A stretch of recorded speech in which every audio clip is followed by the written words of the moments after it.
ত্রয়োদশ জাতীয় সংসদ নির্বাচনের তফসিল আগামী সপ্তাহেই ঘোষণা হতে পারে বলে প্রধান নির্বাচন কমিশনার জানিয়েছেন। নির্বাচন ঘনিয়ে আসায় অন্তর্বর্তী সরকারের দুই উপদেষ্টা মাহফুজ আলম ও আসিফ মাহমুদ ভোটে অংশ নেবেন কিনা তা নিয়ে রাজনৈতিক অঙ্গনে জোর জল্পনা চলছে। সরকার এবং ইলেকশন কমিশন মিলে ব্যাপক প্রচারণা চালাবে এই গণভোট নিয়ে।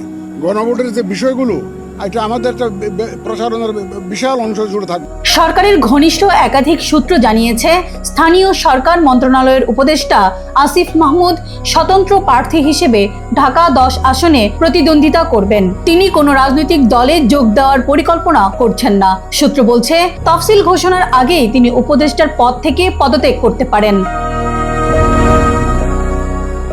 অন্যদিকে তথ্য ও সম্প্রচার মন্ত্রণালয়ের উপদেষ্টা মাহফুজ আলম এখনো পদত্যাগ বা নির্বাচনে অংশগ্রহণ কোনোটি চূড়ান্ত সিদ্ধান্ত নেননি। তার ঘনিষ্ঠদের মতে তিনি সরকারের শেষ সময় পর্যন্ত উপদেষ্টা হিসেবেই থেকে যেতে পারেন। তবে নির্বাচন করলে সম্ভাব্য আসন হবে তার গ্রামের বাড়ির এলাকা লক্ষ্মীপুর। ঢাকা 10 ও লক্ষ্মীপুর 1 দুটি আসনই এখনো বিএনপি প্রার্থী ঘোষণা করেনি। রাজনৈতিক পর্যবেক্ষকদের একাংশ মনে করছেন, দুই তরুণ উপদেষ্টার সিদ্ধান্তের দিকেই বিএনপির নজর রয়েছে। তবে জামায়াত এই দুই আসনে ইতিমধ্যে প্রার্থী দিয়েছে।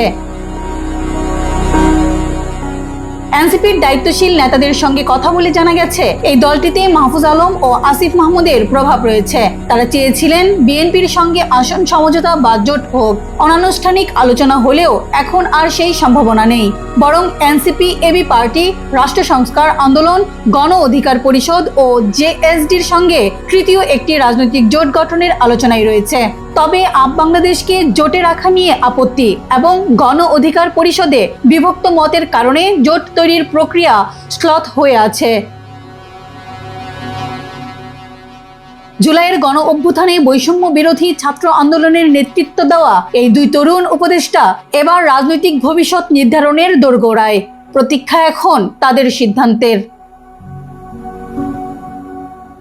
সিরাজা মনিরা, বার্তা যুগ।